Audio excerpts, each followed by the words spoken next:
Bayangkan jika, suatu malam, kamu ketiduran di meja kantor, karena terlalu lelah bekerja. Lalu saat terbangun, ada sebuah jas mewah beraroma parfum mahal menyelimuti pundakmu. Bukan jas sembarangan, tapi milik CEO wanita yang dikenal paling dingin dan galak di seluruh perusahaan. Itulah takdir aneh yang mengubah hidup Abimanyu. Seorang karyawan biasa yang nasibnya berputar 180 derajat hanya karena sebuah ketidaksengajaan. Bagaimana bisa seorang pria sederhana meluluhkan hati Ratu S yang tak tersentuh? Simak kisah selengkapnya yang penuh kejutan manis di channel kita, Ken Arok Productions. Tapi sebelum kita masuk ke alur ceritanya, tekan dulu tombol subscribe, like, dan tulis komentar kalian di bawah. Saya doakan bagi teman-teman yang sudah subscribe dan like. Semoga Tuhan melimpahkan rezeki yang deras seperti air mengalir, diberikan kesehatan yang paripurna, keberkahan umur, dan kebahagiaan yang tak henti-hentinya. Coba tulis di kolom komentar kalian, menonton video ini dari kota atau daerah mana saja. Semoga doa-doa baik kita hari ini dikabulkan oleh Tuhan semesta alam. Sekarang mari kita mulai ceritanya. Di tengah hiruk-pikuk kawasan bisnis Tangerang yang dipenuhi gedung-gedung pencakar langit, terselip ribuan cerita perjuangan yang tak terlihat. Salah satunya adalah kisah Abimanyu, atau yang akrab dipanggil Abi. Pemuda berusia 25 tahun ini memiliki wajah yang teduh dan senyum yang menenangkan. Namun di balik matanya tersimpan kelelahan yang luar biasa. Abi bekerja sebagai staf administrasi di Wijaya Group, sebuah perusahaan raksasa yang berkantor di salah satu gedung tertinggi di BSD. Bagi rekan-rekannya, Abi hanyalah pegawai pendiam yang jarang bergaul. Namun mereka tidak tahu bahwa begitu jam kantor usai, Abi memikul beban dunia di pundaknya. Sore itu, langit Tangerang tampak mendung, seolah mengerti perasaan Abi yang sedang memacu sepeda motor tuanya menuju rumah di kawasan Karawaci. Rumah itu kecil, berada di gang sempit yang hanya pas untuk satu motor. Namun di sanalah surga kecil Abi berada. Sesampainya di depan pintu, ia menarik napas panjang, berusaha mengubah wajah lelahnya menjadi wajah ceria agar orang tuanya tidak khawatir. Saat pintu terbuka, aroma minyak angin langsung menyambut hidungnya. "Assalamualaikum, Bu, Pak," sapa Abi lembut sambil mencium tangan ibunya, Bu Sari, yang sedang melipat pakaian di ruang tamu yang sempit. "Waalaikumsalam, Nak. Tumben pulangnya agak sore?" tanya ibunya dengan suara parau di sudut ruangan. Pak Herman, ayah Abi, tampak duduk di kursi roda sambil memijat kakinya yang kaku. Sejak pabrik tempatnya bekerja melakukan pemutusan hubungan kerja massal dan ia jatuh sakit, Pak Herman tidak bisa lagi menafkahi keluarga. "Iya, Bu. Tadi ada sedikit tambahan pekerjaan dari Mas Vino," jawab Abi berbohong. Padahal ia sengaja mengambil pekerjaan teman satu timnya demi mendapatkan uang lembur. Meski jumlahnya tak seberapa, Pak Herman menatap putra sulungnya dengan tatapan bersalah. "Maafkan Bapak ya, Dey. Harusnya di usiamu yang muda ini, kamu bisa main sama teman-teman atau nabung buat nikah. Malah uangmu habis buat beli obat Bapak terus." Abi tersenyum, lalu berlutut di dekat kursi roda ayahnya. "Bapak bicara apa sih? Abi kerja buat siapa lagi kalau bukan buat Bapak, Ibu, sama Dinda. Bapak fokus sembuh saja, jangan mikirin uang." Suasana haru itu terpecah ketika Dinda, adik perempuan Abi, keluar dari kamar dengan wajah murung. Ia memegang selembar kertas tagihan dari kampusnya. Dinda kuliah di salah satu universitas swasta di Gading Serpong, dan biayanya tidaklah murah. "Mas Abi," panggil Dinda lirih. "Ini surat tagihan semester akhir. Kalau minggu depan belum lunas, Dinda nggak bisa ikut sidang skripsi." Abi mengambil kertas itu. Nominal yang tertulis di sana cukup membuat jantungnya berdegup kencang. gaji bulanan sudah habis untuk kebutuhan rumah dan obat ayahnya. Namun sebagai kakak dan tulang punggung keluarga, ia pantang memperlihatkan keraguan. "Dinda, tenang saja. Kamu fokus belajar dan selesaikan skripsimu. Mas Abi janji besok lusa uangnya sudah ada," ucap Abi tegas. Meski dalam hati ia bingung harus mencari pinjaman kemana lagi. Malam itu, di kamarnya yang sempit, Abi menatap langit-langit kamar yang catnya mulai mengelupas. Tekadnya sudah bulat. Adiknya harus menjadi sarjana.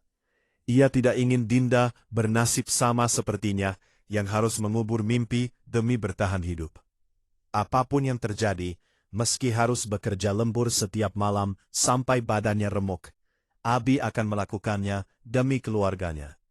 Tanpa ia sadari, tekad kuat inilah yang akan membawanya pada peristiwa tak terduga di kantor esok hari. Keesokan harinya, awan gelap sudah menggantung di langit Tangerang sejak sore. Seolah menjadi pertanda bahwa malam ini tidak akan berjalan dengan ramah. Di lantai 20 gedung Wijaya Group, kesibukan perlahan mereda. Satu persatu karyawan mulai membereskan meja mereka, tertawa renyah membicarakan rencana makan malam, atau sekedar ingin segera merebahkan diri di kasur. Namun kemewahan itu tidak berlaku bagi Abi saat ia hendak mematikan komputernya. Sebuah tumpukan berkas tebal mendarat kasar di mejanya. Abi mendongak dan mendapati Vino, seniornya yang terkenal paling malas divisi administrasi, berdiri dengan senyum meremehkan sambil menenteng kunci mobil. "B, ini rekap data tahunan buat rapat direksi besok pagi. Saya ada urusan mendadak, jadi kamu yang selesaikan ya," ucap Vino seenaknya tanpa merasa bersalah sedikitpun. Abi tertegun. Ia tahu betul urusan mendadak yang dimaksud Vino hanyalah alasan klise untuk pergi nongkrong bersama teman-temannya. "Tapi Mas Vino, ini kan tugas Mas dari minggu lalu. Saya juga harus pulang cepat karena Bapak." Abi mencoba menolak dengan halus, mengingat janjinya pada ibunya untuk membelikan obat. Vino memotong ucapan Abi dengan nada tinggi yang membuat beberapa rekan kerja lain menoleh. "Kamu ini anak baru atau bos di sini? Kalau kamu mau karirmu aman, kerjakan saja. Lagi pula, kamu butuh uang lembur buat adikmu itu kan? Jangan banyak protes." Setelah mengucapkan kalimat yang menohok itu, Vino melenggang pergi meninggalkan Abi yang hanya bisa mengelus dada. Abi tidak punya pilihan. Bayangan wajah Dinda yang cemas soal biaya kuliah dan wajah lelah ayahnya kembali melintas di benaknya. Ia menarik kembali kursi kerjanya, menghela napas panjang, dan mulai membuka dokumen digital di layar komputer. Jam dinding menunjukkan pukul 9.00 malam ketika hujan deras mulai mengguyur kawasan BSD. Suara guntur terdengar menggelegar bersahutan dengan kilatan petir yang sesekali menerangi ruangan kantor yang kini gelap gulita dan senyap. Hanya cahaya dari monitor Abi yang masih menyala terang di sudut ruangan yang luas itu. Saat Abi memeriksa pekerjaan Vino, matanya terbelalak. Data yang dikerjakan seniornya itu berantakan. Rumus Excel yang digunakan, banyak yang salah dan angka-angkanya tidak sinkron. Jika data ini dipresentasikan besok, divisi mereka pasti akan habis dimaki-maki. Sifat perfeksionis dan tanggung jawab Abi muncul. Ia tidak sekedar menyalin data, tetapi ia membongkar ulang semua kesalahan itu. Jari-jarinya menari lincah di atas papan ketik, memperbaiki rumus yang rumit, dan menyusun laporan agar mudah dibaca. Namun tubuh manusia memiliki batasnya. Rasa lelah karena seharian bekerja, ditambah beban pikiran tentang keluarga, mulai menggerogoti kesadarannya. Waktu merayap menuju tengah malam. Hujan di luar semakin lebat, menciptakan irama monoton yang membuai. Mata Abi terasa berat, seolah ada beban bertonton yang menarik kelopak matanya. Ia mencoba bertahan dengan meminum sisa air putih di botolnya. Namun rasa kantuk itu tak tertahankan. Perlahan, kepalanya terkulai. Tanpa sadar, Abi tertidur dengan posisi kepala berbantal lengan di atas meja kerja yang keras. Kacamata minusnya miring hampir terlepas, dan tangan kanannya masih memegang pena, seolah siap untuk kembali bekerja kapan saja. Di tengah dinginnya AC kantor dan suara badai di luar, Abi terlelap dalam kelelahan yang dalam. Tidak menyadari bahwa sebentar lagi seseorang yang paling ditakuti di gedung itu akan melintas dan mengubah hidupnya selamanya. Di saat yang sama, di lantai 30, yang merupakan lantai paling eksklusif di gedung itu, suasana tak kalah sunyinya. Pintu ruang rapat mahoni yang berat perlahan terbuka. Keluarlah sosok wanita cantik dengan setelan kerja yang membalut tubuhnya dengan sempurna. Namun wajahnya tampak datar tanpa ekspresi. Dia adalah Binar, sang CEO Wijaya Group. Di usia 27 tahun, ia sudah memimpin ribuan karyawan. Orang-orang memanggilnya Ratu S karena ketegasannya yang tak kenal ampun dan tatapan matanya yang tajam, seolah bisa membekukan siapa saja yang berani menatapnya. Malam itu, Binar baru saja menyelesaikan meeting daring yang melelahkan dengan investor dari Eropa. Kepalanya terasa pening. Ia berjalan menyusuri lorong kantor yang sepi. Suara langkah sepatu hak tingginya menggema, memecah kesunyian malam. Sebenarnya, Binar bisa saja langsung turun lewat lift khusus direksi. Namun, entah kenapa, malam itu kakinya melangkah melewati area divisi administrasi yang seharusnya sudah kosong.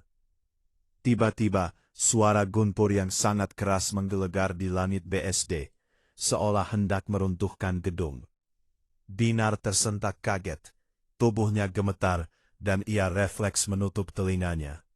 Di balik citranya yang perkasa, Binar memiliki satu kelemahan kecil yang memalukan. Ia sangat takut pada suara petir. Jantungnya berdegup kencang, dan ia memejamkan mata sejenak untuk menenangkan diri. Saat ia membuka mata kembali, ia melihat secercah cahaya redup dari pojok ruangan divisi administrasi. "Siapa yang masih di sini jam segini?" gumam Binar pelan. Alisnya berpaut curiga.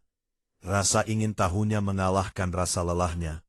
Dengan langkah hati-hati, Binar mendekati sumber cahaya itu. Ia mendapati seorang pemuda sedang tertidur pulas, dengan posisi yang terlihat sangat tidak nyaman di atas tumpukan kertas. Itu adalah Abi. Awalnya Binar hendak menegur karena mengira karyawan itu ketiduran saat bermain game atau menonton film. Namun pandangannya berhenti pada layar monitor yang masih menyala terang.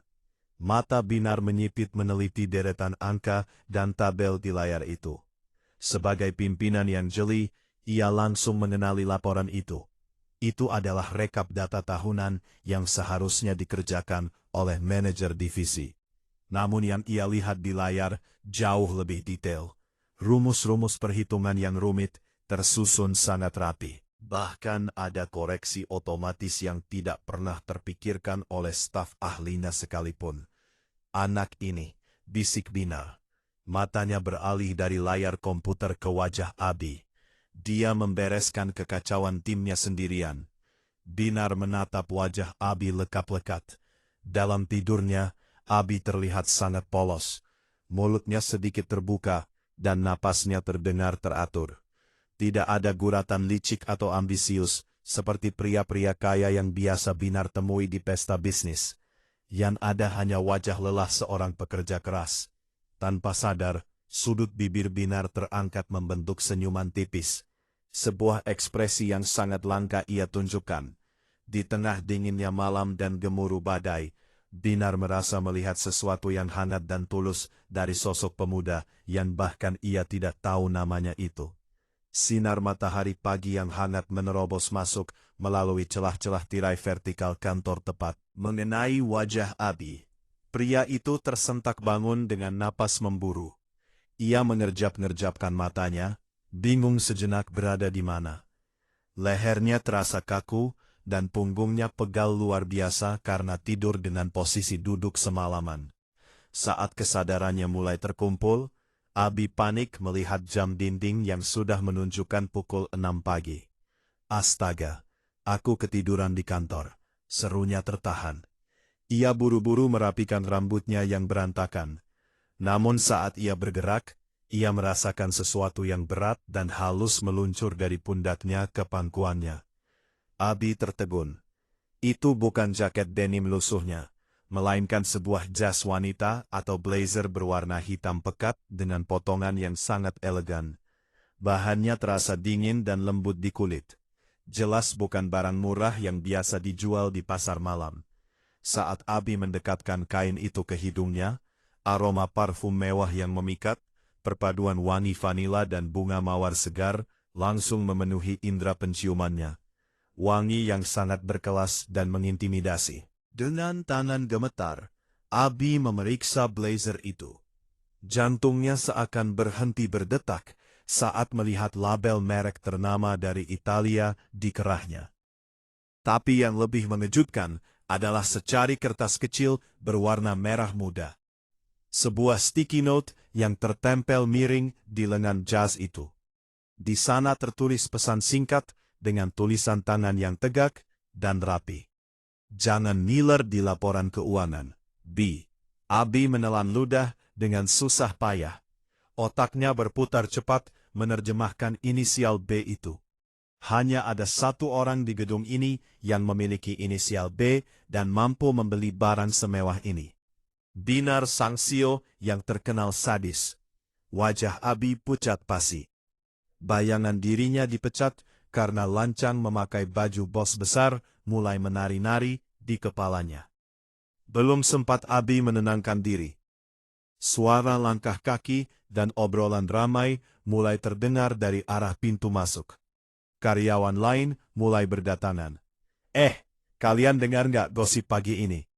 Terdengar suara cempeng salah satu staf wanita di lorong. Katanya Ob di lantai atas heboh. Bu Binar kehilangan blazer kesayangannya. Padahal itu edisi terbatas loh. Keringat dingin mengucur di pelipis Abi. Jika ada yang melihat blazer itu ada di mejanya sekarang, tamatlah riwayatnya. Ia akan dituduh mencuri. Dengan gerakan secepat kilat, Abi melipat blazer mahal itu dan memaksanya masuk ke dalam tas ranselnya yang sudah butut. Ia melakukannya dengan hati-hati, namun terburu-buru, memastikan tidak ada satu ujung kain yang menyembul keluar. "Pagi Bi, tumben udah rapi, gak pulang lu ya?" sapa Vino yang baru datang sambil menepuk pundak Abi keras-keras. Abi melonjak kaget, mendekap tas ranselnya erat-erat di dada, seperti sedang melindungi bom waktu. Iya Mas Vino, nanggung kerjaan," jawab Abi terbata-bata dengan senyum kaku. Abi duduk kembali di kursinya dengan jantung yang masih berdegup kencang seperti drum band. Ia merasa tas ransel di pangkuannya itu kini terasa sangat panas. Ia selamat untuk saat ini, tapi ia tahu masalah besar sedang menunggunya. Bagaimana caranya ia mengembalikan benda keramat ini kepada Sang Ratu Es tanpa ketahuan orang lain dan tanpa kehilangan pekerjaannya? Pukul 10 tepat. Mimpi buruk yang dikhawatirkan Abi akhirnya datang. Telepon di meja kerjanya berdering-nyaring, memecah konsentrasi seisi ruangan. Dengan tangan gemetar, Abi mengangkat gagang telepon itu. Suara sekretaris utama dari lantai 30 terdengar tegas dan tanpa basa-basi, memerintahkan Abi untuk segera menghadap Ibu Binar sekarang juga. Wajah Abi seketika pucat seputih kertas. Rekan-rekan kerjanya termasuk Vino menatapnya dengan pandangan campur aduk antara kasihan dan penasaran. Vino bahkan sempat berbisik sinis, menduga Abi pasti membuat kesalahan fatal pada laporan semalam. Langkah kaki Abi terasa berat saat ia berjalan menuju lift khusus. Rasanya seperti berjalan menuju tiang gantungan. Saat pintu lift berdenting dan terbuka di lantai 30, suasana berubah drastis. Tidak ada suara bising telepon atau obrolan karyawan. Lantai ini hening, berkarpet tebal, dan beraroma lavender yang menenangkan, namun mengintimidasi. Abi berjalan melewati meja resepsionis yang mewah, menuju pintu ganda besar bertulis Kano. Setelah mengetuk pintu dan dipersilahkan masuk, Abi mendapati Binar sedang duduk di balik meja kerjanya yang besar, membelakangi jendela kaca raksasa yang menampilkan pemandangan kota Tangerang dari ketinggian. Wanita itu tidak menoleh, matanya fokus membaca sebuah dokumen. Duduk, perintah Binar datar tanpa melihat Abi. Abi duduk di ujung kursi dengan tubuh kaku. Ia meremas tas ransel di pangkuannya. Maafkan saya, Bu Binar. Saya tidak bermaksud lancang ini. Saya kembalikan, ucap Abi terbata-bata sambil mengeluarkan blazer hitam itu dari tasnya dan meletakkannya di meja dengan sangat hati-hati. Seolah benda itu terbuat dari kaca tipis. Binar akhirnya mengangkat wajahnya. Ia menatap blazer itu sekilas, lalu menatap mata Abi tajam. Kamu tahu kenapa saya panggil kamu ke sini? Abi menunduk dalam-dalam. Saya siap menerima sanksi apapun, Bu. Asalkan tolong jangan pecat saya. Saya butuh pekerjaan ini untuk adik dan orang tua saya. Mohon. Abi dengan suara bergetar. Hening sejenak. Binar menutup map dokumen di depannya, lalu menyandarkan punggungnya ke kursi empuknya. Siapa yang bilang kamu akan dipecat? Tanya Binar.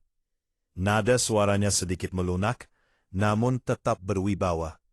Saya melihat hasil revisi laporan yang kamu kerjakan semalam di komputer Vino. Itu pekerjaan paling rapi yang pernah saya lihat dari divisi kalian selama 5 tahun terakhir. Abi mendongak, matanya membelalak tak percaya. Asisten pribadi saya baru saja mengundurkan diri karena tidak tahan dengan standar kerja saya. Saya butuh orang yang teliti, tahan banting, dan jujur. Bukan orang yang cuma pintar bicara, tapi kerjanya nol. Lanjut Binar tegas. Ia kemudian menyodorkan sebuah amplop coklat. Mulai detik ini, kamu bukan lagi staf administrasi. Kamu adalah PI saya. Gaji kamu akan naik 3 kali lipat dari sebelumnya. Ambil kontrak ini dan pelajari. Abi ternganga. Ia merasa seperti disambar petir di siang bolong. Namun kali ini, petirnya membawa berkah. 3 kali lipat. Itu lebih dari cukup untuk melunasi biaya kuliah Dinda dan pengobatan ayahnya. Di hadapan wanita yang paling dipakuti itu, Abi merasakan secercah harapan besar bagi masa depan keluarganya. Tanpa ia sadari, ini adalah awal dari kedekatan mereka yang akan menguji profesionalisme dan hati masing-masing. Hari-hari pertama, Abi menjalani peran barunya sebagai asisten pribadi Binar. Terasa seperti berjalan di atas tali tipis. Ia harus terbiasa dengan ritme kerja sang bos yang super cepat dan perfeksionis. Tidak ada lagi pulang tepat waktu. Seperti malam ini, jarum jam sudah menunjuk angka 9, namun Binar masih berkutat dengan tumpukan dokumen di meja kerjanya. Suasana ruangan sangat hening. Hanya terdengar suara ketikan keyboard dan desiran halus pendingin ruangan. Abi duduk di sofa tamu, merapikan jadwal meeting untuk besok, sambil sesekali melirik bosnya yang tampak serius. Tiba-tiba keheningan itu pecah oleh suara yang cukup nyaring dan panjang. Kruk. Suara itu berasal dari perut Binar. Abi refleks menoleh. Ia melihat Binar mematung. Jemarinya berhenti mengetik. Wajah cantik yang biasanya dingin dan pucat itu seketika berubah menjadi merah padam hingga ke telinga. Binar berdaham keras, mencoba menutupi rasa malunya yang luar biasa. Suara kursi ini sepertinya perlu diminyaki. Gumam Binar ketus tanpa berani menatap Abi. Abi tersenyum geli, namun ia cukup bijak untuk tidak tertawa. Ia tahu bosnya itu memiliki gengsi setinggi langit. Tanpa banyak bicara, Abi berdiri dan berjalan menuju pantry kecil yang ada di sudut ruangan eksekutif. Saya izin ke belakang sebentar, Bu, ucap Abi sopan. Di pantry, Abi melihat stok makanan yang menyedihkan. hanya ada beberapa bungkus mie instan dan susu cair di kulkas. Namun, tumbuh besar di keluarga sederhana membuat Abi kreatif dalam mengolah makanan. Dengan cekatan, ia merebus mie, membuang sebagian air rebusannya, lalu menggantinya dengan susu cair dan bumbu pedas. Ia juga menambahkan telur setengah matang yang ia temukan di kulkas. Aroma gurih dan kami segera menguar, memenuhi ruangan kantor yang dingin itu, menggoda siapa saja yang menciumnya. 5 menit kemudian, Abi kembali membawa nampan berisi semangkuk kuah susu yang mengepul hangat. Ia meletakkannya perlahan di meja Binar. "Maaf lancang, Bu, tapi otak butuh bahan bakar untuk berpikir. Ini resep andalan saya kalau lagi tanggal tua," ujar Abi santai. Binar melirik mangkuk itu. Awalnya, ia ingin menolak demi menjaga wibawa, tapi cacing di perutnya berontak. Akhirnya pertahanannya runtuh. Ia mengambil sumpit dan mulai menyuap. Suapan pertama membuatnya terbelalak. Rasa gurih susu berpadu sempurna dengan pedasnya bumbu mie. Tanpa sadar, sang ratu es makan dengan lahap, melupakan citra anggunnya sejenak. Saking semangatnya menyeruput kuah panas, kacamata Binar sampai berembun tertutup uap. Abi memperhatikannya dengan tatapan lembut. Saat Binar asyik mengunyah, Abi melihat ada sedikit noda kuah kami yang tertinggal di sudut bibir bosnya. Tanpa berpikir panjang, tangan Abi terulur. Dengan selembar tisu di tangannya, ia menyeka sudut bibir Binar dengan gerakan yang sangat pelan dan lembut. "Pelan-pelan, Bu, nanti tersedak," bisik Abi. Gerakan itu membuat Binar membeku. Ia mendongak, menatap mata Abi dari balik kacamatanya yang masih sedikit buram karena embun. Waktu seolah berhenti berputar.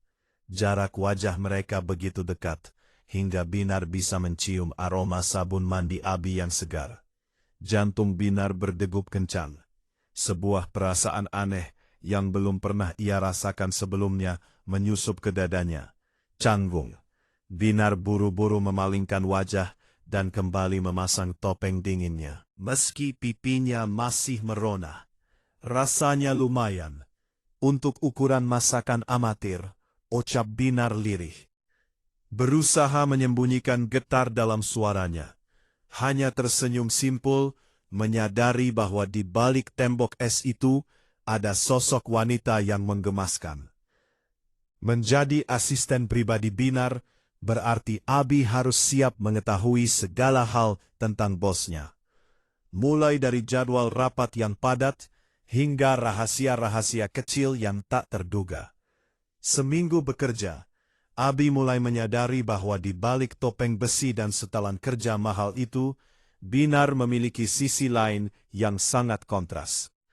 Siapa sangka wanita yang mampu membuat maner pemasaran menangis gemetar hanya dengan satu tatapan ini, ternyata memiliki obsesi terpendam pada hal-hal yang lucu, terutama kucing. Siang itu, setelah pertemuan makan siang yang kaku dengan klien di salah satu restoran di Mall Alam Sutra, Binar tidak langsung menuju mobil jemputan.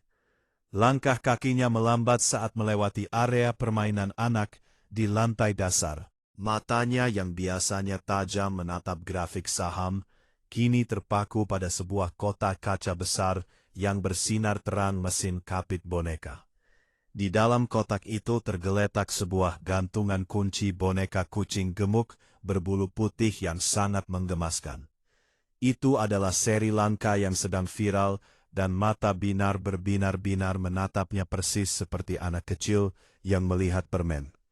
Abi yang berjalan di belakangnya berhenti, mengamati dengan bingung. Ia melihat Binar menoleh ke kanan dan ke kiri, memastikan tidak ada rekan bisnis yang melihat. Setelah merasa aman, sang Sio mengeluarkan dompet mahalnya, menukar uang dengan koin, dan mulai bermain. Keberuntungan sepertinya tidak berpihak pada Binar. Berkali-kali capit besi itu turun, mencengkeram boneka kucing itu, lalu menjatuhkannya lagi tepat sebelum lubang keluar. Aduh, curam sekali mesin ini, gerutu Binar pelan. Kakinya menghentak lantai dengan kesal. Wajahnya cemberut, bibirnya mengerucut lucu. Abi menahan tawa mati-matian melihat pemandangan langka ini. Bosnya yang agung sedang dipermainkan oleh mesin capit. Setelah percobaan kelima gagal, Binar menghela napas panjang. Bahunya turun lemas karena kecewa. Saat ia hendak berbalik pergi dengan langkah gontai, Abi memberanikan diri maju. "Izin, Bu. Boleh saya coba sekali?" tawar Abi lembut. Binar menoleh, sedikit kaget dan malu karena ketahuan asyik bermain. "Jangan buang waktumu, Abi. Capitnya longgar. Itu pasti sudah diatur supaya tidak ada yang menang," elaknya gengsi. "Percaya sama saya, Bu. Dulu saya sering main ini buat hadiah ulang tahun adik saya, karena nggak punya uang beli kado mahal," ucap Abi sambil memasukkan sisa koin terakhir. Dengan tenang, Abi menggerakkan tuas. Matanya fokus, memperhitungkan sudut kemiringan dan ayunan capit. Binar berdiri di sampingnya, menahan napas, ikut tegang. Abi menekan tombol capit, mencengkeram boneka kucing itu dengan kuat di bagian leher, lalu membawanya perlahan menuju lubang. Plong! Boneka itu jatuh. Dapat seru Abi spontan. Ia mengambil boneka itu dan menyerahkannya pada Binar. Detik itu juga pertahanan diri Binar runtuh. Ia menerima boneka kucing itu dan tersenyum lebar. Bukan senyum sinis, bukan pula senyum sopan ala pebisnis. Itu adalah senyum tulus yang memamerkan deretan gigi putihnya. Matanya menyipit membentuk bulan sabit yang indah. "Wah, terima kasih Abi, kamu hebat banget," serunya Rian sambil memeluk boneka kecil itu. Untuk pertama kalinya, ia melihat Dinar sebagai wanita biasa yang cantik jelita, bukan sebagai bos yang menakutkan. Jantung Abi berdesir hebat. Di tengah ramainya mall, ia merasa dunia seolah hening sejenak. Hanya menyisakan senyum Binar yang kini terpatri di ingatannya. Abi sadar, ia mulai jatuh hati pada pesona tersembunyi Sang Ratu Es. Di balik gemerlapnya kesuksesan dan kedekatan manis yang mulai terjalin antara Abi dan Binar, ada sepasang mata elang yang mengawasi dengan penuh kebencian. Di lantai 29, tepat sapu lantai di bawah ruangan Binar, duduklah Bisma, wakil direktur Wijaya Group yang juga merupakan paman jauh Binar. Pria parubaya itu memutar kursi kebesarannya menghadap jendela, mengepulkan asap rokok cerut yang tebal. Di matanya, Binar hanyalah seorang anak ingusan yang kebetulan mewarisi tahta kerajaan bisnis yang seharusnya menjadi miliknya. Ambisi untuk menggulingkan keponakannya itu sudah lama membara, dan hari ini adalah waktu yang tepat untuk menyulut apinya. Hari itu bukan hari biasa. Wijaya Group akan mengadakan presentasi krusial di hadapan delegasi investor asing dari Jepang. Proyek ini bernilai triliunan rupiah dan akan menentukan arah perusahaan 5 tahun ke depan. Binar sudah mempersiapkan segalanya dengan sempurna selama berbulan-bulan. Namun, Bisma tahu satu hal. Kesempurnaan adalah kaca yang mudah retak. Bisma meraih telepon di mejanya dan menekan nomor khusus. "Bagaimana? Sudah kau siapkan kejutannya?" tanya Bisma dengan suara berat dan serak. Di ujung telepon terdengar suara gugup dari kepala tim IT yang sudah ia suap dengan nominal fantastis. "Sudah Pak Bisma, saya sudah menanamkan baga presentasi Ibu Binar. 10 menit sebelum rapat dimulai, data grafik keuntungan di file utama akan otomatis berubah menjadi grafik kerugian merah yang drastis. Beliau tidak akan menyadarinya sampai slide itu ditampilkan di layar besar." Bisma tersenyum licik. Sebuah senyuman yang mengerikan.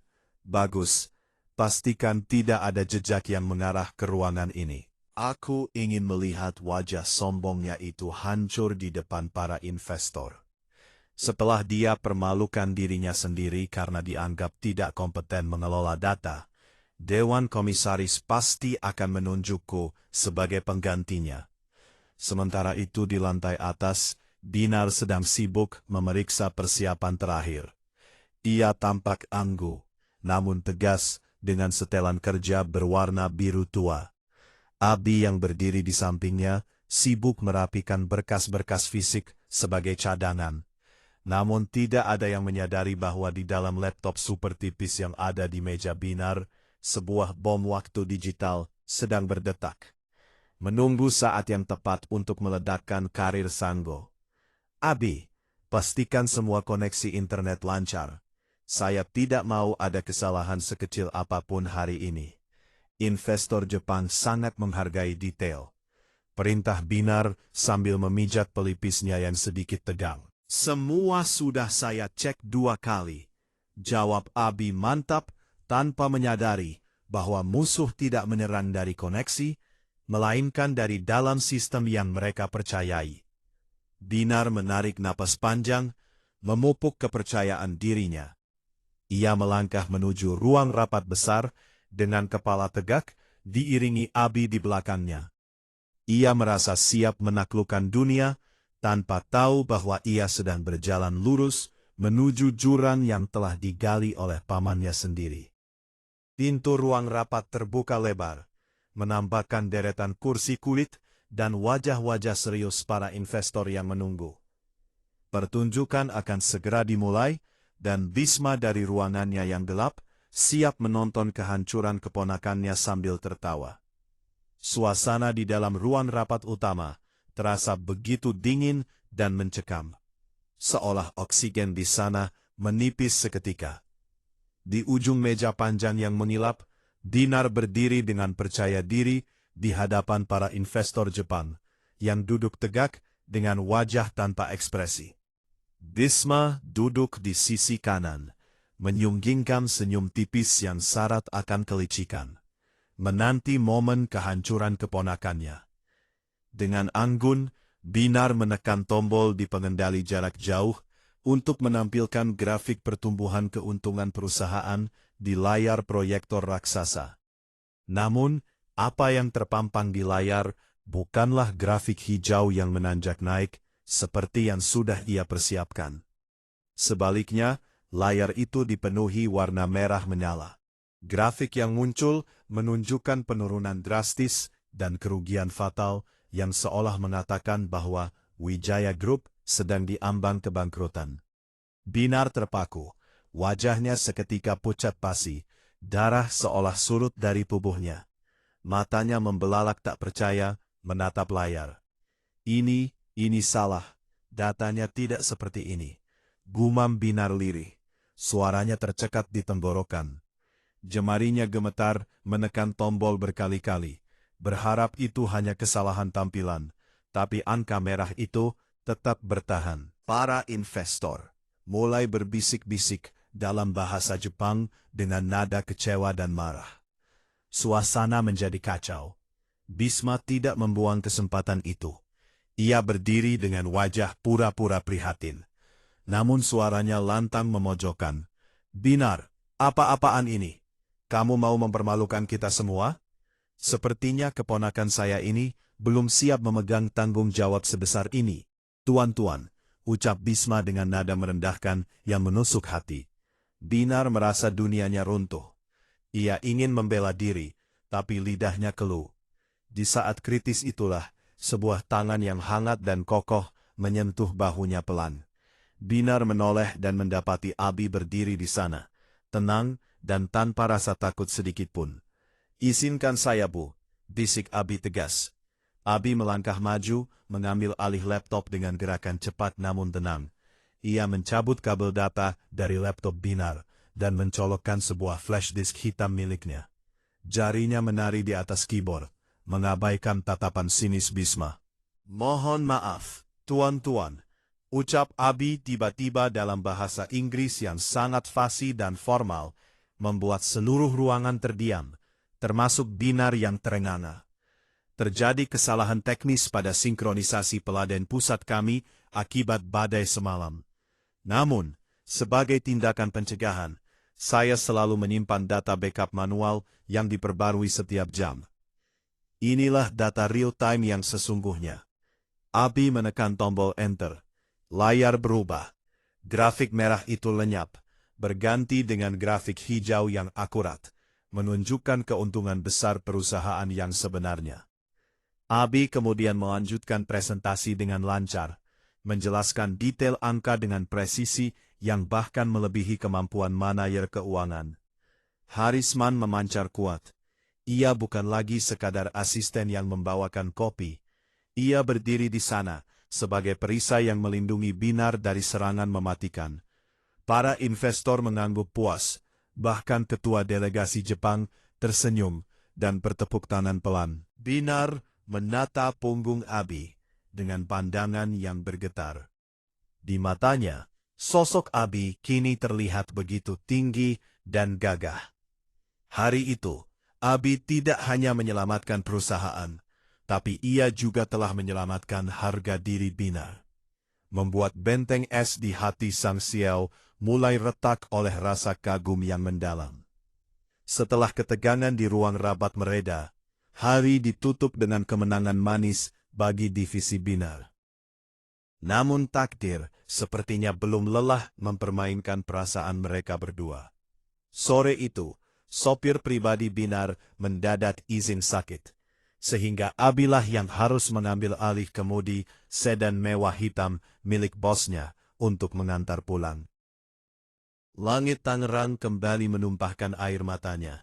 Hujan turun sangat deras, disertai angin kencang, membuat jarak pandang di jalanan pinggiran BSD yang sepi menjadi sangat terbatas. Suasana di dalam mobil terasa hening. Hanya terdengar suara wiper yang bergerak ritmis menyapu kaca depan. Binar duduk di kursi belakang, diam-diam melirik Abi yang sedang fokus menyetir melalui kaca spion tengah. Rasa kagum atas aksi heroik Abi di ruang rapat tadi masih membekas kuat di benaknya. Namun lamunan Binar buyar seketika ketika terdengar suara dentuman keras dari ban belakang. 2R. Mobil oleng sejenak sebelum Abi dengan sigap mengendalikan, kemudian kendaraan ke bahu jalan yang gelap. "Maaf Bu, sepertinya ban belakang pecah. Ibu tunggu di sini biar saya cek," ucap Abi tenang, lalu segera keluar menerobos hujan tanpa menunggu persetujuan. Binar melihat dari balik kaca jendela yang buram. Di luar sana, Abi berlutut di atas aspal basah, menggulung lengan kemeja putihnya dan mulai mendongkrak mobil. Hujan mengguyur tubuhnya tanpa ampun. Binar menggigit bibir bawahnya, merasa tidak tega. Egonya melarangnya untuk turun, tapi hatinya berteriak lain. Akhirnya Binar menyambar payung hitam besar dari sisi pintu dan nekat keluar. Ia berjalan mendekati Abi, lalu memayungi pria itu. Abi mendongak kaget. Air hujan menetes dari rambutnya yang basah kuyup ke wajahnya. "Bu Binar, masuk saja Bu. Nanti ibu sakit kena hujan," protes Abi. Suaranya bersaing dengan deru hujan. "Diam dan kerjakan saja. Saya tidak mau punya asisten yang besok izin sakit karena masuk angin," sahut Binar ketus. Padahal tangannya gemetar memegang payung agar Abi tidak kebasahan. Dari jarak sedekat itu, Binar bisa melihat dengan jelas bagaimana kemeja putih Abi yang basah kini mencetak bentuk tubuhnya yang tegap dan berotot. Ternyata di balik seragam kantor yang kedodoran itu, Abi memiliki fisik yang atletis karena sering mengangkut barang berat di rumah. Wajah Binar memanas, jantungnya berdegup tak karuan melihat tetesan air yang mengalir di rahang tegas asistennya itu. Setelah 10 menit bergelut dengan lumpur dan ban, semuanya selesai. Mereka berdua buru-buru masuk kembali ke dalam mobil. Abi hendak duduk di kursi pengemudi, tapi Binar menahannya. "Duduk di sini dulu, Di depan AC-nya, terlalu dingin, langsung kena badan.